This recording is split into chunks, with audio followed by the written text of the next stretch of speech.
Ame Mayu Hayuning Bawana, tulisan yang tertera di bawah lambang daerah istimewa Yogyakarta. Ini seperti mewakili perjalanan hidup Ainu. Ia melewati semua tanpa beban, bahkan sering lebih terkesan cuek dan asal-asalan. Tiap episode dari perjalanan hidupnya seperti dibiarkan mengalir begitu saja. Ia bahkan seperti lupa atau lebih tepatnya melupakan. Sekembalinya dari Mojosari, ia langsung sibuk dengan persiapannya untuk ujian akhir santri mualimin. Nyaris hari-harinya lebih banyak untuk membaca kitab dan buku. Ia seperti ingin lulus dengan baik dan tidak mengecewakan kedua orang tuanya.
Terbukti, begitu ujian selesai dan nilai diumumkan, Ainu memperoleh hasil akhir yang memuaskan. Dan ketika masa perpisahan tiba, seperti biasa, tiap santri yang sudah lulus dari mualimin diminta melaporkan rencana ke depan mereka untuk didata. Ada yang memilih mengabdi di pesantren lebih dulu, ada yang mau pulang ke kampungnya dan mengabdikan ilmunya di sana.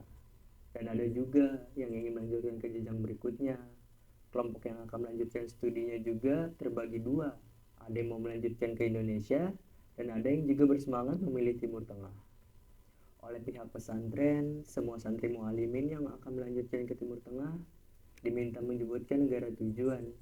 Sebagian besar sih memilih Mesir dan Arab Saudi. Tinggal Ainu saja yang belum menetapkan pilihannya. Ia malah terlihat santai saat santri yang lain sibuk mengurus berkas-berkas yang akan dikirim pihak pesantren ke universitas tujuan dan diajukan ke Departemen Agama untuk memperoleh beasiswa. Ia malah meninggalkan pesantren, bahkan ketika yang lainnya justru sudah ikut seleksi dan akan segera diberangkatkan.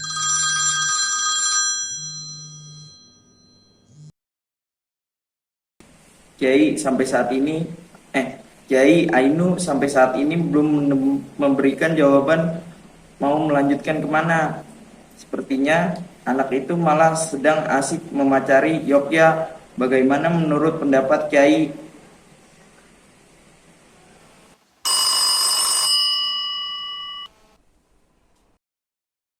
Biarkan saja Kiai, mungkin anak itu memang sedang kasmaran. Nanti juga dia akan kembali dan menyampaikan keputusannya. Waktunya masih panjang kan?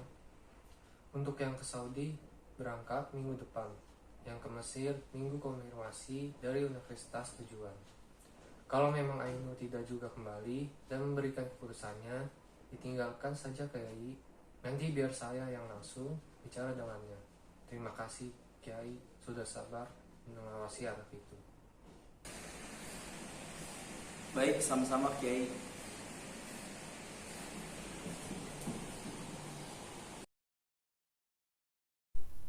Sebenarnya Kiai Misbah juga sudah tahu sikap Kiai Muhyiddin akan sama dengan dirinya.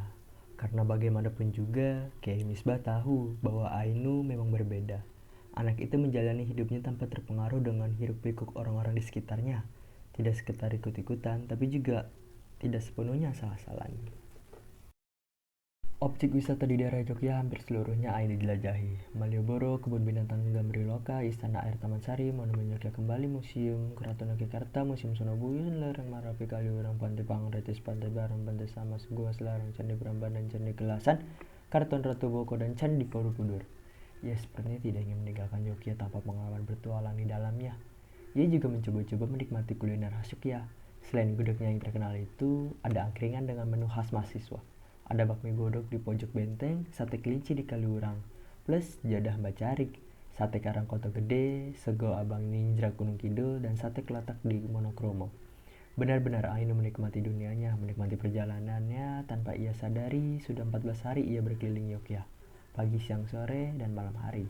Tempat istirahat dan tidur favoritnya selain Terminal Umbul Harjo dan Stasiun Tugu adalah kantor polisi, atau kalau kebetulan dirinya sedang ingat teman yang tinggal di daerah sekitar tempat yang ia kunjungi, ia tidak akan segan menumpang, tidur, dan makan. Kami kulon kayak manuk ngobrol terus.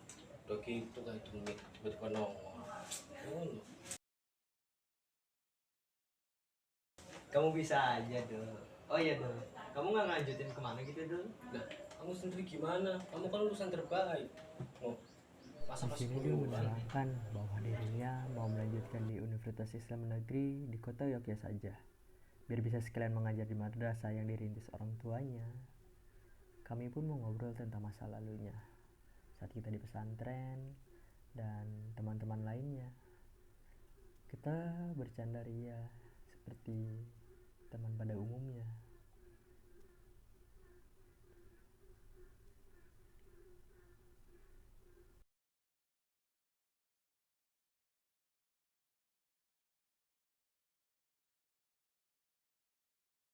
Kasihan nu, bapak ibu udah sepuh. Iya, Dul. Mulia banget niat kamu, Dul. Moga-moga kamu sukses ya, Dul ya. Amin amin. Yaudah, Dul, makasih banyak udah nampung saya selama ini. Saya mau lanjut perjalanan dulu ya, Dul ya. Siap siap siap. Nah, nginep di sini lagi aja. Saya siap kok nampung kamu tiap hari. Kalau masalah nginep mah numpang mah gampang. Nanti kalau ongkosnya habis, nanti kan bisa balik lagi ke sini. Mantap saja. Ya dah, saya pamit dulu ya. Makasih Siap. banyak. Ya. Ainu kembali mengarungi cakrawala kehidupannya, menikmati petualangannya. Ia pergi kemanapun tanpa ketakutan atas apapun. Padahal semua tempat yang ia kunjungi tidak pernah ia datangi sebelumnya. Bahkan tak ada satupun yang ia kenali. Begitulah ia yakin betul bahwa siapa yang banyak berpikir pada akibat-akibat perbuatan dan kesudahannya, maka akan hilang kesungguhannya dan akan batal keberaniannya. Maka ia tidak berani menceburkan diri dalam kesulitan-kesulitan. Ia tidak akan mampu menundukkan batalion-batalion, tidak mampu mencapai akhir keinginannya, dan tidak mampu meruntuhkannya serta berputar-putar dalam tempat pembaringannya.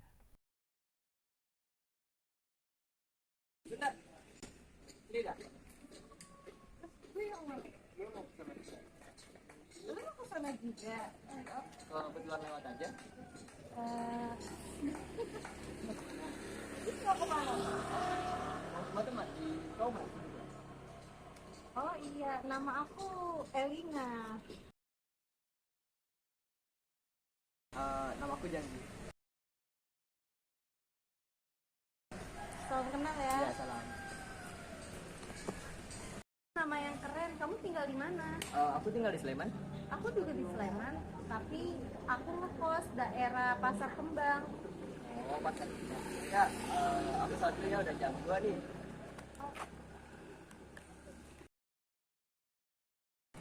Tunggu. Aku boleh ikut gak? Boleh? Kamu ingin menemuinya? Siapa? Temanku. Apa dia mau menerima? Mau kok. Dia menerima siapapun yang datang kepadanya.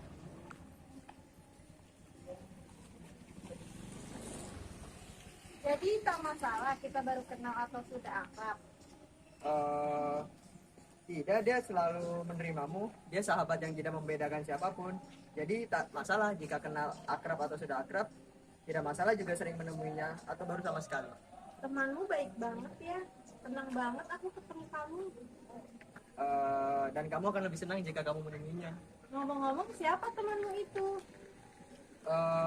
Aku mau ke masjid, jadi aku agak terlambat menemuinya. Temanmu menunggu di sana. Iya, dia menunggu di mana saja, tapi kali ini aku ingin menemuinya di sana. Janggi, sebenarnya siapa temanmu itu? Allah, dia itu temanku, temanmu, sahabatku juga, dan sahabat pun siapapun itu. Oh, dari tadi kayak ngomong aku nggak capek begini ikutin kamu. Iya. Oh, ngomong tuh dari tadi aku muslimah atau? Dulu sih aku muslim, tapi sekarang ateis. Udah, gue sholat dulu aja. Lu tunggu aja di dalam ya, bentar ya.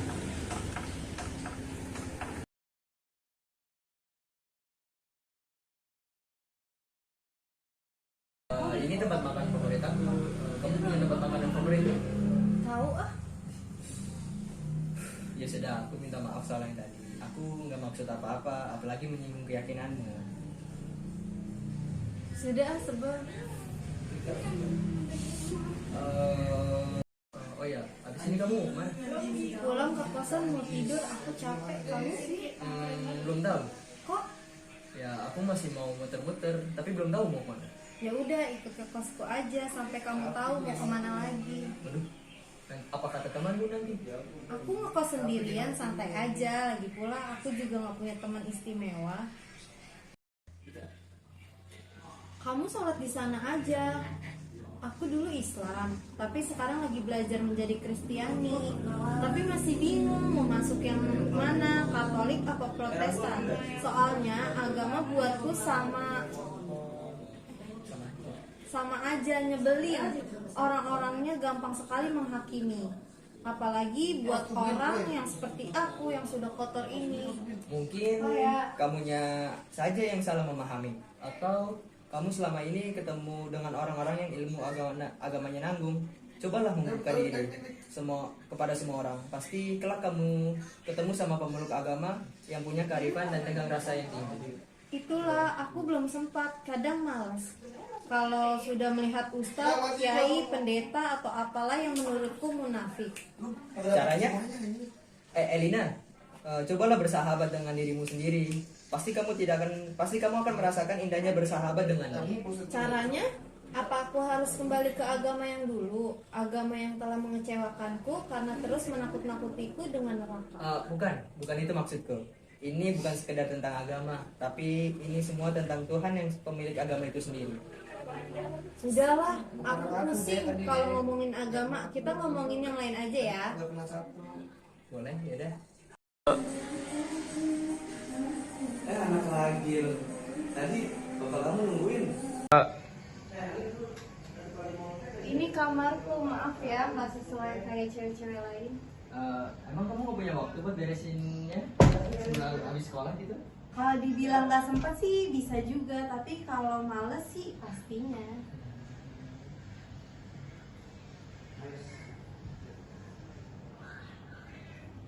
Oh iya, kata kamu sholat ya? Iya. Ayo ikuti aku. Sudah, oke sini soalnya. Good, udah konsil gak? Perempuan kagak beres-beres gimana sih? Oke siap. Udah tunggu ya Petri.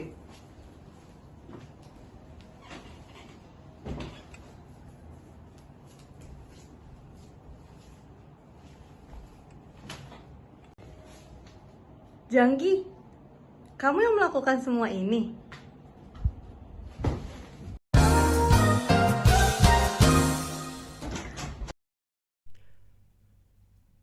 Ainu sontak membalikkan badannya dan betapa dadanya berdegup dengan sangat kencang.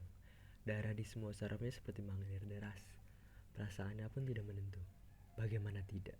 Ia melihat gadis yang sejak pertama kali bertemu membuatnya jatuh hati itu ada di hadapannya tanpa sehelai benang pun. Ia benar-benar shock dan tampangnya jadi seperti orang bego. Untungnya itu tidak berlangsung lama. Elina langsung menarik bed cover yang ada di sudut kasur untuk menutupi tubuh padatnya itu. Sementara Ainu langsung keluar dari kamarnya. Ia benar-benar merasa kacau kali ini. Pemandangan yang baru saja dilihat sangat membekas. Tidak seperti perempuan sebelum-sebelumnya, ia merasa Elina punya pengaruh kuat pada dirinya. Meski ia sadar bahwa apa yang terjadi tadi bukan kesengajaan. Tapi kecerobohan Elina yang menganggap Ainu tidak bakal melihatnya saat berganti baju sungguh keterlaluan. Meskipun peristiwanya sudah berlangsung lama, tapi lintasannya terus mengganggu pikiran Ainu. Berulang kali ia berusaha menghapus lintasan itu. Gambarnya semakin jelas dan semakin kuat. Desakan dalam dirinya untuk menemui Elina sangat menggebu-gebu. Wajar, usia Ainu baru 17 tahun. Tapi dengan segala kekuatannya, ia terus berusaha melawan serangan bertubi-tubi dari bujuk nafsunya itu. Namun, bayangan Elina lebih kuat daripada imannya. Di hari ke-14 pun, ia akhirnya untuk memutuskan menemui Elina kembali. Ia merasa bahwa dirinya falling in love.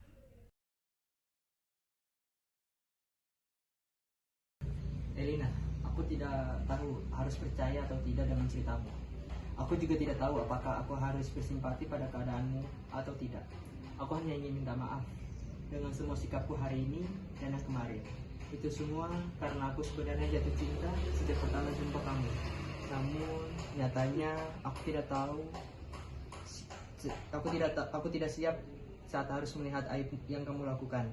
Mungkin benar, aku harus belajar menerima kenyataan ini dan kita bisa mulai lagi dari awal sebagai sahabat. Bagaimana? Setuju.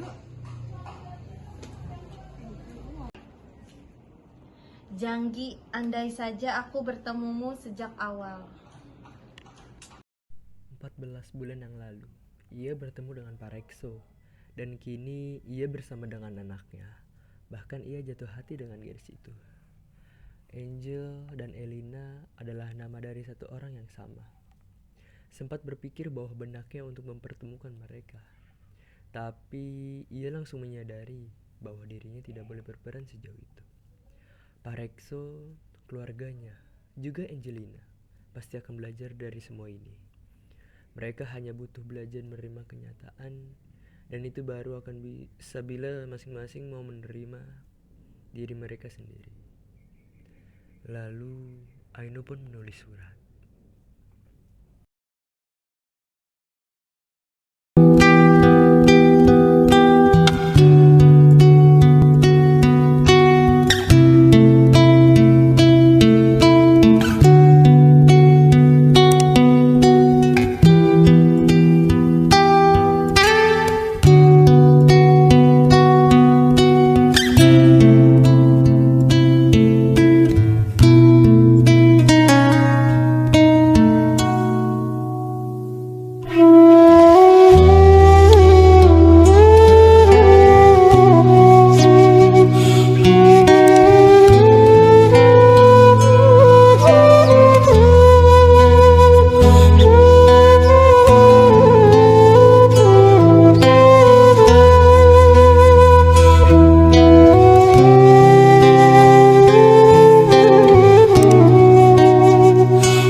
Ia akan memberikan surat itu kepada Elina.